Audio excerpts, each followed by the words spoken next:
Hello Naïm, Hello Geoffroy. merci d'être là. Je voulais faire absolument cette vidéo avec toi pour parler un peu de financement.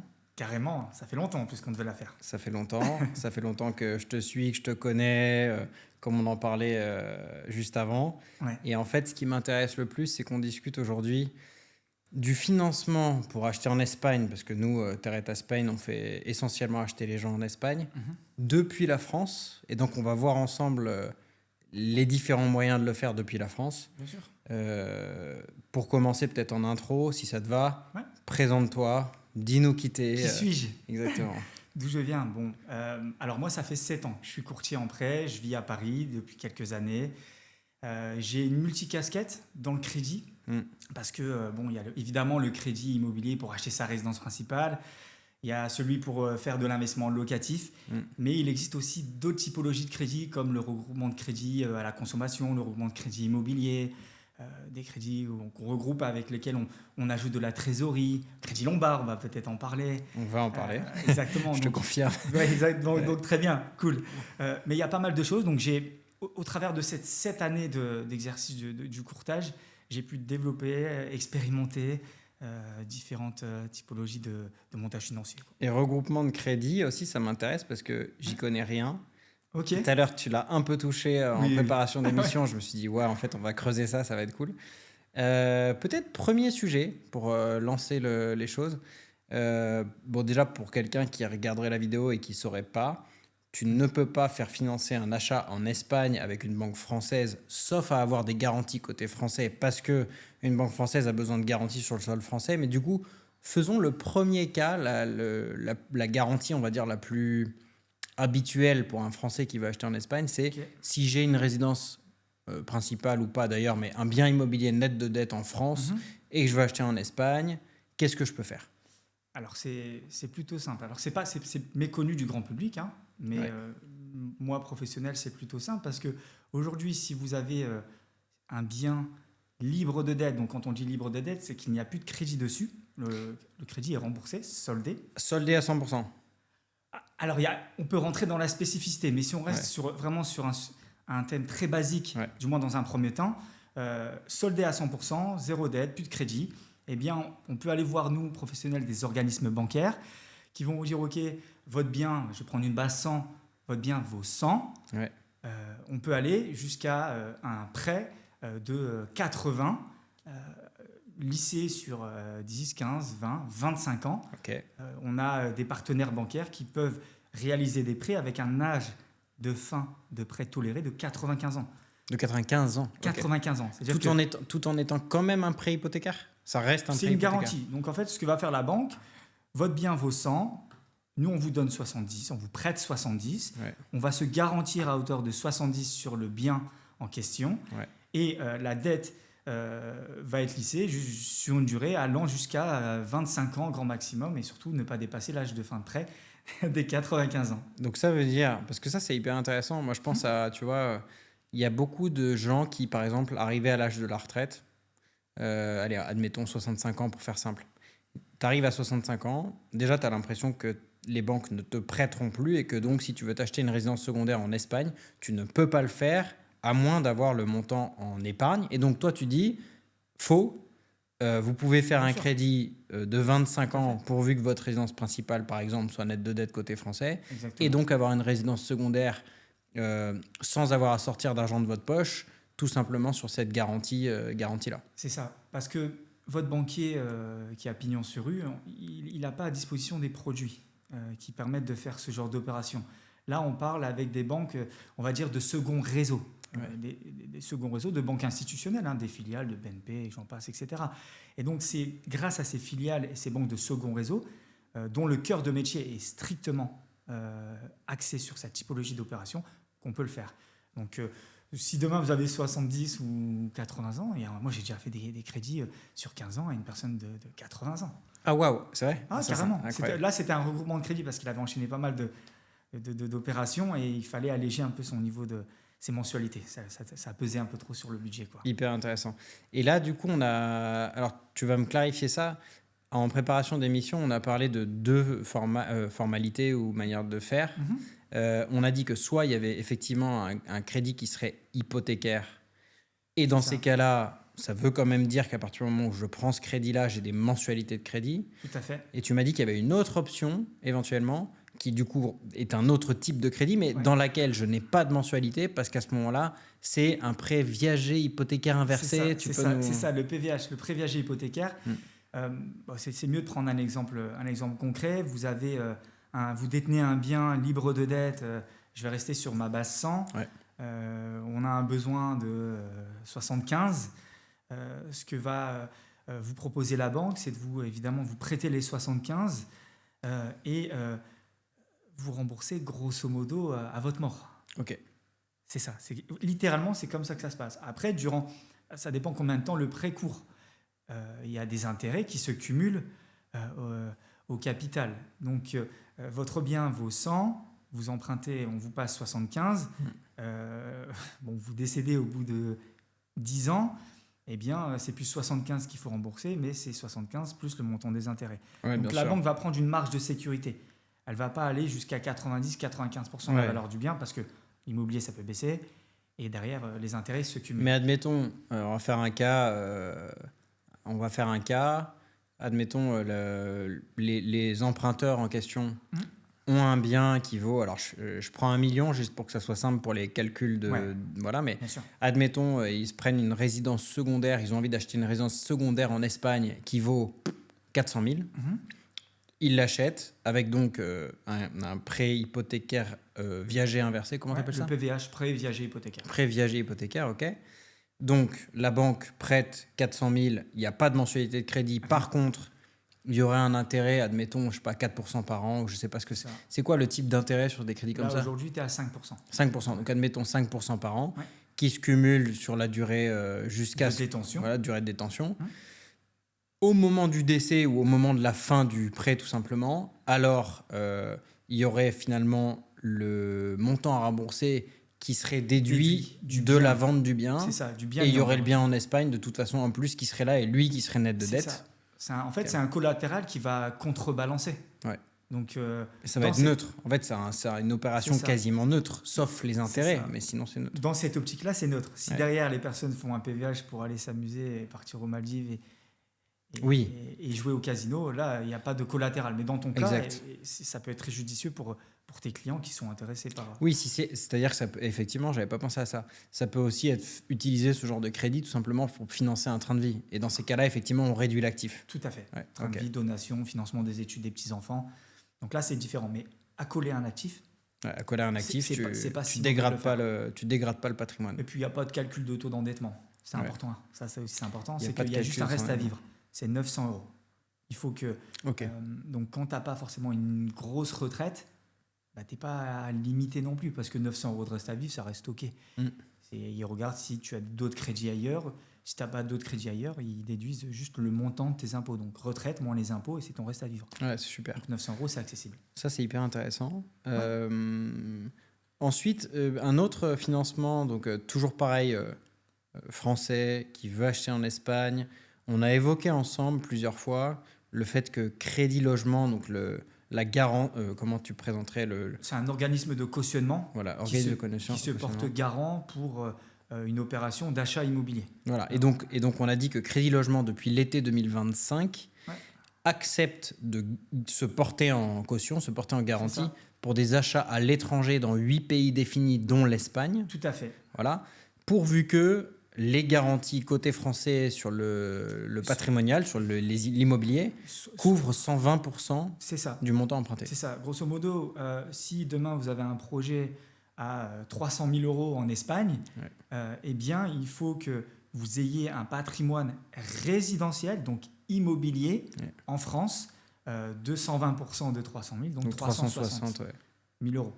Et dans ce cas-là, si vous avez aussi vous détenez un compte bancaire depuis au moins 3 ans en France, si vous êtes français ou ressortissant européen, là, vous êtes éligible à ce cautionnement Crédit Logement. Je veux dire que le seul petit challenge, peut-être pour anticiper ce que tu pourrais dire, c'est de bien trouver le partenaire bancaire, parce que sur le papier, en théorie, tout le monde pourrait le faire. Toutes les banques qui travaillent avec Crédit Logement, donc ça exclut les banques BPCE, Banque Populaire, Caisse d'Épargne, ça s'exclut automatiquement. Ok, parce que les banques Les banques de BPCE ne travaillent pas avec Crédit Logement, tu dis Non, elles ont un organisme propre à elles, Mm. la CEGC, donc anciennement où tout le monde disait la SACEF. Donc Ok. c'est leur propre organisme de cautionnement. Et BPCE, redis-nous quelles banques font partie de BPCE. Parce C'est que... Banque Populaire, Ouais.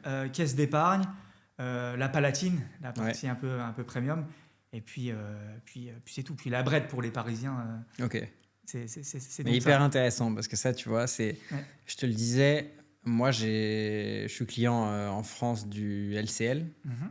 Et le LCL, sur la théorie, il travaille avec le crédit logement. Et d'ailleurs, j'ai déjà fait un crédit hypothécaire, enfin, un emprunt immobilier avec eux, dans lequel la garantie était prise avec crédit logement. Mais ça, c'était pour faire un projet en France. Ok. Par contre, quand je leur ai parlé de faire un projet à l'étranger dans lequel Crédit Logement serait l'organisme de caution, Ouais. en leur montrant que c'était possible, ils m'ont dit malheureusement chez LCL, à date, on ne sait pas encore le faire. Donc effectivement, il faut aller en plus chercher les bonnes banques. C'est là où, en tant que courtier, toi, tu peux aller taper les bonnes portes. C'est littéralement, parfois, ça se joue, c'est une question de personne Ouais. et de contact. Parce que, bon, c'est pas pour taper sur nos amis banquiers, mais ils ont un portefeuille de 500, 800, 1000 personnes. Ils sont appelés le matin sur des cartes bleues, etc. Même en banque privée, en réalité. Hein. Ouais. C'est pas parce qu'on est en banque privée que le banquier privé est très habile sur la partie du montage de crédit immobilier, etc. Parfois, on leur apprend des choses, pour être honnête avec toi. Mais Alors moi, le mien est excellent. ah oui, Je tiens à le dire quand même. Je te le reviens sur ton présenterai. contact, alors. Et je te le présenterai, il est excellent. Il s'appelle Bon. Romain, je lui enverrai cette vidéo. Bon, cool. Voilà. Bon, très bien. Mais bon, voilà. Romain, c'est peut-être l'exception, moi, je Ouais. plaisante. Non, mais en réalité, il faut le contact. Il faut la personne qui va vouloir mettre le. Retrousser les manches. Ouais. C'est ça, se retrousser les manches et y aller et se dire, ok, c'est quelque chose peut-être que j'ai jamais fait, qui est nouveau pour nous, etc. Et aller un peu plus loin. Et parce que, en parlant de ça, toi, ça va te parler. Ça, c'est un truc que j'ai, entre guillemets, alors pas découvert, mais moi, j'ai déjà souscrit à, je sais pas, peut-être 12 crédits, 13 crédits. Donc, aller voir des banques pour aller chercher des crédits, je sais faire. Ouais. Mais malgré ça, le dernier crédit que je suis allé chercher, j'ai fait 11 refus bancaires. C'est la 12e banque qui m'a dit oui. Donc déjà, tu vois l'endurance qu'il faut pour aller faire 12 banques. Résilience, ouais, de ouf. Voilà, résilience et en fait, c'est un job. Et c'est là où mais alors je rejoins à 100% ce que tu dis.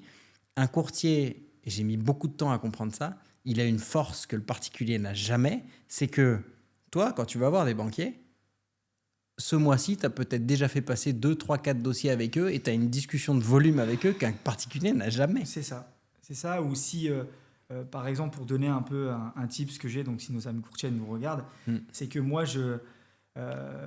j'ai compris qu'un banquier n'est pas forcément objectivé sur le crédit immobilier, mais il est objectivé sur, je sais pas, ouverture d'une assurance vie, juste prise de date, une assurance auto, une assurance machin, etc. Moi, je l'ai compris ça.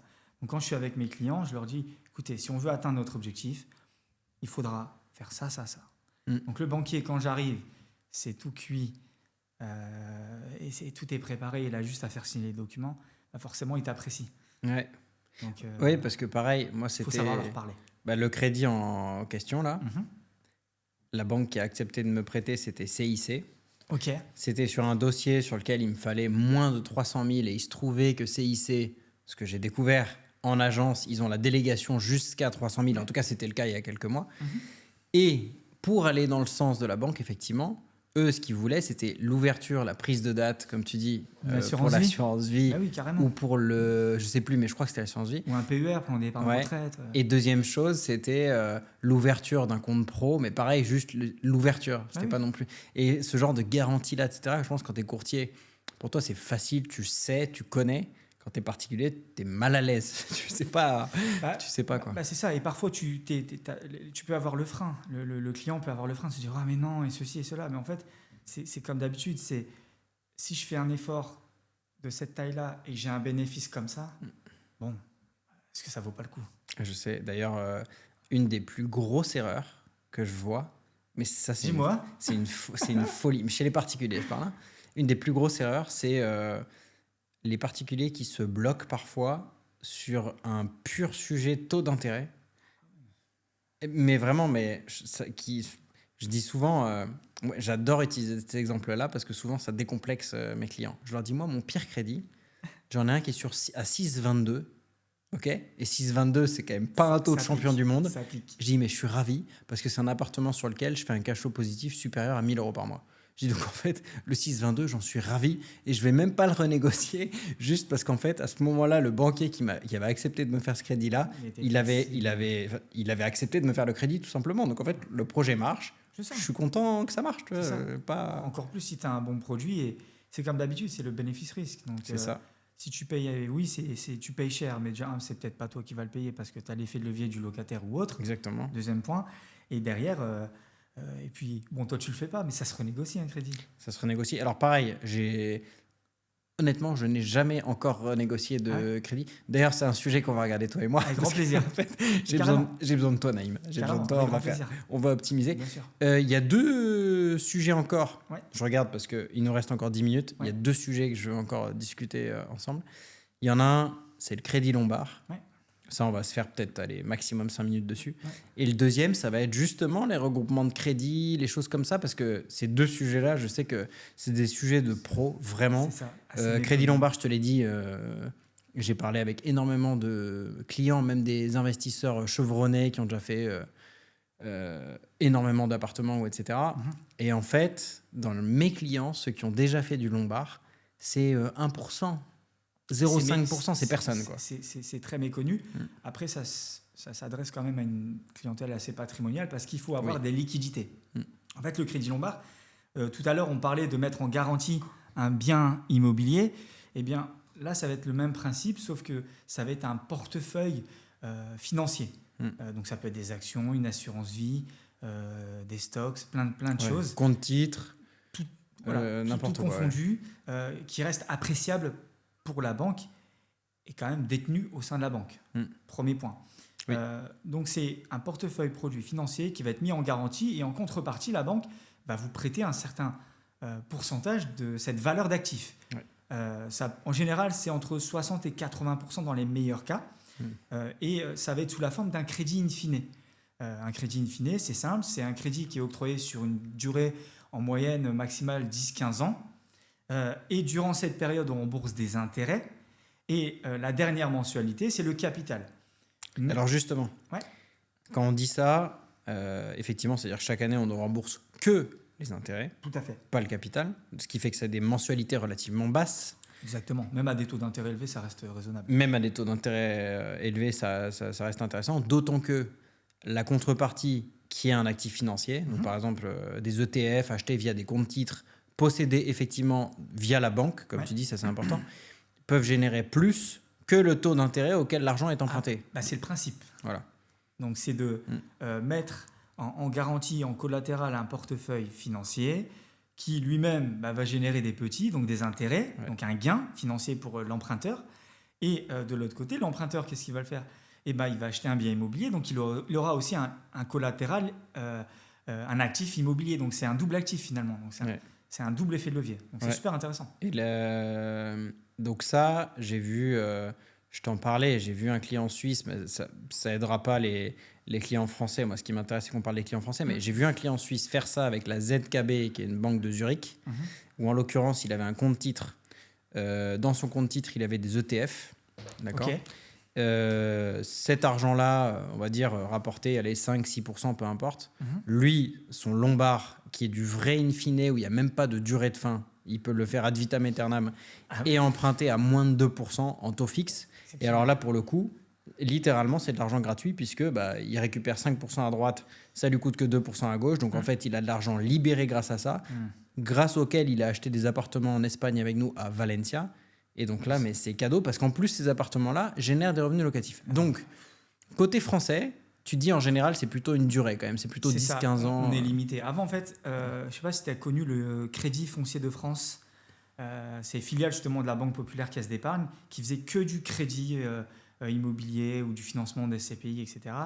Tu pouvais avoir du in fine sur 20, 25, 30... 35, 40 ans. Merveilleux qu'ils reviennent. Donc, ils ont mis la clé sous la porte parce qu'avec la baisse des taux, la renégociation des crédits, leur gagne-pain, c'était le crédit immobilier. Donc, au bout d'un moment, quand ils prêtaient à 5, ils se renégociaient à 3 et renégociaient à 1, le profit est mort. Donc, bien sûr. Donc, on avait encore ça avant 2019, parce qu'ils ont fermé en 2019. Mais bon, on a encore des solutions sur des durées moins longues, mais bon, ça reste quand même intéressant. Et quand tu vas chercher du crédit Lombard, du coup, Mhm. pour des clients, Mhm. est-ce qu'il y a n'importe quelle banque, entre guillemets, auprès de qui tu arrives à le faire, ou alors pas du tout? Qu'est-ce Bah, que... écoute, ça se démocratise de plus en plus. On a même aujourd'hui des banques en ligne qui peuvent proposer du Oh, Lombard. waouh, ok. Donc, en quelques clics, ça peut être possible d'y arriver. Mais c'est principalement des euh, banques privées ou des conseillers privés, des conseillers patrimoniaux, parce que il faut quand même qu'il y ait du conseil derrière et que ça soit bien ficelé, qu'il y ait un montage assez, Oui, je parce dirais un que... montage responsable. Oui, parce que montage responsable, c'est bien que tu en parles. Il y a une histoire d'appel de marge, notamment, ou d'appel de fonds. C'est-à-dire que si jamais Appel de la... marge, ouais. Appel de Ouais, marge. ouais. C'est-à-dire que si par exemple la bourse dévisse Et et oui, perd 30% du jour au lendemain, et qu'en fait la garantie avec laquelle la banque se retrouve ne couvre pas le montant prêté, elle dit monsieur, merci d'abonder à hauteur de injecter du X, cash, voilà, tout à d'injecter fait. du cash pour compenser et retrouver un C'est taux de ça. garantie, voilà, et C'est ça. Donc c'est pour ça que un taux de couverture. quand on s'oriente vers des opérations en crédit lombard, c'est de ne pas mettre tout ce qu'on a sur la table. Ouais. Et alors, dernier truc, puisqu'il nous reste 5 minutes, ça, je veux Ouais, vraiment qu'on en parle. ouais. Le. Le regroupement. Ouais. Parce Ok. que ça, j'y connais rien. Tout à l'heure, tu l'as un petit peu touché. Je me suis dit, waouh, ok, vas-y. Naïm, t'as 5 minutes, je veux que tu me Let's parles go. du regroupement de crédit et des choses. À quoi ça sert? Dans quel scénario on le fait? Quels en Alors, sont les bénéfices? Enfin, fais-moi un peu la leçon là-dessus, parce que j'ai tout à alors, apprendre. le regroupement de crédit, initialement, à la base, c'est pour éviter que les personnes se retrouvent en situation de surendettement. Ok. L'année dernière, j'ai un regroupement de crédit d'une jeune femme qui avait plus de 10 crédits à la consommation, gagne allez, 3 000 euros par mois, mais elle avait plus de 2 500 euros de crédit, elle Oh, était waouh. pris à la gorge. Ok. On regroupe donc un Sofinco, un CTLM, etc. On regroupe, on rachète avec une banque externe tous les encours de crédit, tout ce qui reste Ouais. à rembourser, et on rallonge la durée. Donc elle est passée littéralement de 2 500 euros par mois à 900 euros. Oh, waouh. Donc Ok. une vraie bouffée d'oxygène. Ensuite, évidemment, quand tu y réfléchis un peu plus, tu te dis, bah attends, si on peut faire ça dans cette situation, est-ce que si demain j'ai une personne qui a plusieurs biens immobiliers et sur chaque bien on a, je sais pas, 30% de marge à chaque fois, donc qui peut ça équivaut pardon, au bout de sur 3 biens à 90% de la valeur d'un bien, donc une belle marge hypothécaire, Mhm. bah, est-ce qu'on n'aurait pas intérêt à racheter, donc à regrouper les encours des 3 crédits, à les rallonger aussi, parce qu'on peut racheter et rallonger sur 25 ans. Ouais. Mais surtout, c'est ce qui va t'intéresser, c'est injecter de la trésorerie, Ouais. injecter de la liquidité. C'est-à-dire qu'une personne, imaginons, qui a plusieurs prêts immobiliers, une durée restante moyenne de 10-12 ans, Mhm. avec une mensualité quand même assez élevée, nous, on rachète tout, on injecte de la trésorerie, on rallonge la durée sur 25 ans, ça ne change, ça n'augmente pas la mensualité, sauf que en face, on a un nouvel actif qui va générer du revenu Ouais. et qui va potentiellement rembourser 100% de la mensualité. Et ça, pour que ça fonctionne, Ouais, ça peut être, tu en as parlé, des crédits conso ou des crédits trésor. ouais. Et si jamais c'est des prêts immobiliers, là pour le coup, ça doit être des prêts immobiliers français, forcément. Oui, oui. Oui. On reste sur du prêt, du regroupement de prêt immobilier, oui. Du prêt immobilier français. Sur le crédit conso, on peut Alors par injecter de la exemple, juste une question par rapport à ça, excuse-moi de t'interrompre, mais je Ouais. réfléchis en même temps. Je Ouais, me bien dis, sûr, bien sûr. admettons, tu as, allez, on va prendre le cas des crédits conso pour commencer par ça. Ok, Tu as 3 crédits conso de 50 000 chacun. Ok, tu avais ok. pris 150. Ils sont déjà partiellement remboursés. Hmm. Il te reste que allez, 75 sur 150. Je fais simple, hein, je fais des codes simples à 50%. Ouais. Il te reste 75 sur 150. Et la durée restante moyenne, elle est de, je sais pas, 3 ans, 4 ans, parce que tu as déjà commencé. Ok. Ok. Tu veux améliorer la situation de ça. Ouais. Donc tu essaies de le réétaler sur plus longtemps. Ouais. En général, tu peux monter jusqu'à quoi? 7 ans? C'est ça? Ah non, non, on peut aller on peut aller sur 15 ans, sans Ah. garantie. Ah, parce que là, du coup, tu sors, tu fais plus du conso, tu fais un autre En type fait, de crédit. il y a deux typologies dans le regroupement de crédit à la consommation. Il y a le avec garantie ou sans garantie. Ok. Et donc en réalité, sans garantie, il y a des organismes bancaires qui sont OK pour aller jusqu'à une durée de 15 ans. Wow, mais Ils c'est rachètent incroyable. et ils rallongent jusque 15 ans. Là, il y a des spécificités, il faut être propriétaire ou autre, mais tu n'as pas forcément besoin de mettre ton bien en garantie. Locataires, en ce moment, ils y vont plus sur du 15 ans. Ok. C'est 12 ans. Bon. Et après, regroupement de crédit à la consommation sur des montants, oui, 250, 200, 250 000 euros. Là, la banque va demander une garantie sur un bien. Ok. Donc, il faut être absolument propriétaire. Ok. Donc, ok, ça c'est hyper intéressant. Et si on a plusieurs prêts immobiliers Ouais, sur des biens français, du coup, ouais. admettons, et que pareil, on a remboursé une partie, on a machin, Bah, ça, le fait de réétaler, d'aller rechercher des financements, ça c'est quelque chose que tu sais faire? carrément. J'en ai fait énormément. J'ai je vais te raconter un montage, c'est pas pour de l'immobilier. Ah si, quoique c'était de l'immobilier.